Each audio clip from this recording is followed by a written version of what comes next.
मर्यादा। आखिर क्या हुआ था नेहा के साथ? देर रात गए घर के सारे कामों से फुर्सत मिलने पर जब तारा अपने कमरे में जाने लगी, तभी उसे याद आया कि वह छत से सूखे हुए कपड़े लाना तो भूल ही गई है।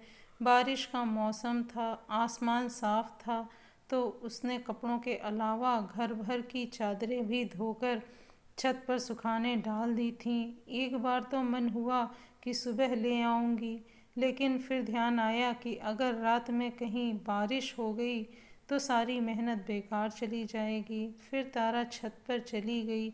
वह कपड़े उठा ही रही थी कि छत के कोने से उसे किसी के बात करने की धीमी धीमी आवाज़ सुनाई दी। तारा आवाज़ की दिशा में बढ़ी। दाईं ओर के कमरे के सामने वाली छत पर मुंडेर से सट कर खड़ा हुआ कोई फ़ोन पर धीमी आवाज़ में बातें कर रहा था। बीच बीच में हंसने की आवाज़ भी आ रही थी। बातें करने वाले की तारा की ओर पीठ थी, इसलिए उसे तारा के आने का आभास नहीं हुआ, मगर तारा को पता चल गया था कि वो कौन थी। तारा 3-4 महीनों से नेहा के रंग ढंग देख रही थी। वह हर समय मोबाइल से चिपकी या तो बातें करती रहती या मैसेज भेजती रहती। कॉलेज से आकर वह कमरे में घुसकर बातें करती रहती और रात का खाना खाने के बाद जैसे ही मोबाइल की रिंग बजती वह छत पर भाग जाती और फिर तारा के पूछने पर बहाना बना देती कि सहेली का फ़ोन था या पढ़ाई के बारे में बातें कर रही थी। लेकिन तारा इतनी नादान नहीं है कि वह सच न समझ पाए। वह अच्छी तरह जानती थी कि नेहा फ़ोन पर लड़कों से बातें करती है, वह भी एक लड़कों से नहीं कई लड़कों से। नेहा, इतनी रात गए यहाँ अंधेरे में क्या कर रही हो? चल यार, मैं तुझे बाद में कॉल करती हूँ, बाय, कहकर नेहा ने फ़ोन काट दिया और बिना तारा की ओर देखे नीचे जाने लगी। तुम तो 1-1.5 घंटा पहले छत पर आई थी नेहा, तब से यहीं हो? किससे बातें कर रही थी इतनी देर तक? तारा ने डपट कर पूछा। नेहा बिफर कर बोली, अब आपको क्या अपने हर फ़ोन कॉल की जानकारी देनी पड़ेगी चाची? आप क्यों हर समय मेरी पहरेदारी करती रहती हैं? किसने कहा है आपसे? मेरा दोस्त है, उससे बातें कर रही थी। नेहा, बड़ों से बातें करने की भी तमीज़ नहीं रही? मैं तुम्हारे भले के लिए ही तुम्हें टोकती हूँ। तारा गुस्से से बोली, मेरा भला बुरा सोचने के लिए मेरी माँ है। सच तो यह है कि आप मुझसे जलती हैं।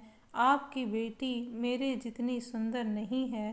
तारा की बेटी मोना नेहा से कई गुना सुंदर है, लेकिन हर समय सादगी से रहती है और पढ़ाई में लगी रहती है। नीचे जाकर तारा ने मोना के कमरे में झांक कर देखा। मोना पढ़ रही थी, क्योंकि वह पीसीएस की तैयारी कर रही थी। तारा ने अंदर जाकर उसके सिर पर प्यार से हाथ फेरा और अपने कमरे में आ गई। अगले दिन मोना और नेहा के कॉलेज जाने के बाद तारा ने अपनी जेठानी से कहा, आप ज़रा उसे समझाइए। लेकिन बदले में जेठानी का जवाब सुनकर वह अवाक रह गई। तारा को समझते देर नहीं लगी कि जेठानी की मंशा क्या है। वैसे भी उन्होंने नेहा को ऐसे सांचे में ढाला है कि अमीर खानदान में शादी करके ऐश से रहना ही उसका एकमात्र ध्येय है। अमीर परिवार के इतने लड़कों में से वह एक मुर्गा तो फंसा ही लेगी।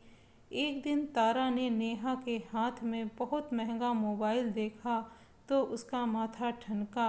नेहा और उसकी माँ की आपसी बातचीत से पता चला कि कुछ दिन पहले किसी हिमेश नामक लड़के से नेहा की दोस्ती हुई है और उसी ने नेहा को यह मोबाइल उपहार में दिया है। तारा को इस बात पर बड़ी चिंता हुई।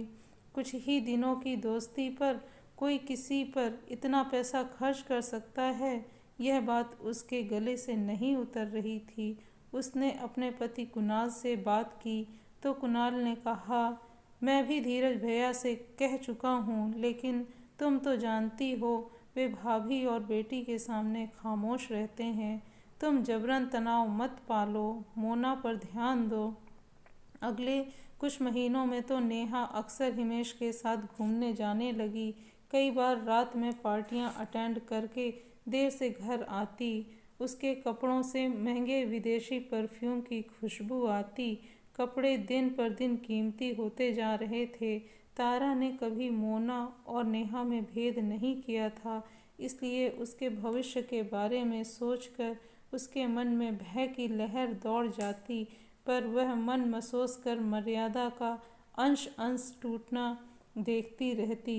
घर में दो विपरीत धाराएं बह रही थी। मोना के बीए के फाइनल और पीसीएस प्रीलिम्स के इम्तिहान हो गए थे और वह दिन भी आ गया जब तारा और कुणाल के चेहरे खिल गए। उनके संस्कार जीत गए। मोना की मेहनत सफल हो गई। वह प्रीलिम्स परीक्षा पास कर गई और साथ ही बीए में पूरे विश्वविद्यालय में अव्वल रही। बर्थडे पार्टी का बहाना बनाकर हिमेश ने नेहा को एक दोस्त के फार्म हाउस में ले गया। वहाँ उसके कुछ अधिकारी आए हुए थे। उसने नेहा से उन्हें खुश करने को कहा। मना करने पर वह गुस्से से चिल्लाया कि महंगे उपहार मैंने मुफ्त में नहीं दिए तुम्हें, मेरी बात माननी ही पड़ेगी। उपहार लेते समय तो हाथ बढ़ाकर सब बटोर लिया और अब ढोंग कर रही हो। और फिर पता नहीं उसने नेहा को क्या पिला दिया कि उसके हाथ पांव बेदम हो गए। और फिर कहाँ तो नेहा उसकी पत्नी बनने का सपना देख रही थी और हिमेश ने उसे क्या बना दिया। हिमेश ने धमकी दी थी कि किसी को बताया तो। तारा सोचने लगी, अगर मर्यादा का पहला अंश भंग करने से पहले ही नेहा सचेत हो जाती तो आज अपनी मर्यादा खो कर न आती। यह कहानी आपको कैसी लगी कमेंट सेक्शन में ज़रूर बताएं। ऐसी ही शानदार कहानियों के लिए चैनल को लाइक, सब्सक्राइब और ज़्यादा से ज़्यादा शेयर करें। थैंक्स।